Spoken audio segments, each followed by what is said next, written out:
Bon, c'était l'époque où j'avais, disons, un bas âge, où j'étais encore à l'école et j'allais aider un cultivateur à soit ramasser, à biner, ramasser des pommes de terre aussi. J'allais glaner aussi le blé, le maïs. Et puis, entre autres, quand je rentrais, je donnais la main à ma mère qui cuisinait, puisqu'on était une famille de 5 enfants. Donc, c'était un labeur pour elle, c'était pas évident. Donc, je lui donnais un peu la main à des tâches.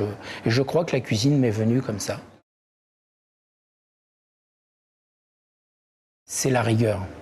Je crois que ça a été pour moi quelque chose de déterminant.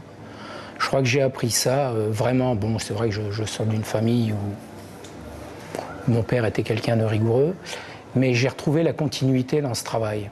Ce qui ne m'a pas fait défaut parce que j'ai toujours été habitué à une certaine rigueur.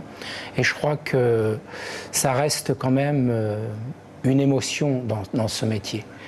Pourquoi ? Parce que s'il n'y a pas de rigueur, il n'y a pas de régularité. Et je crois qu'aujourd'hui, plus que jamais, si on n'est pas régulier dans ce qu'on entreprend, on est pénalisé.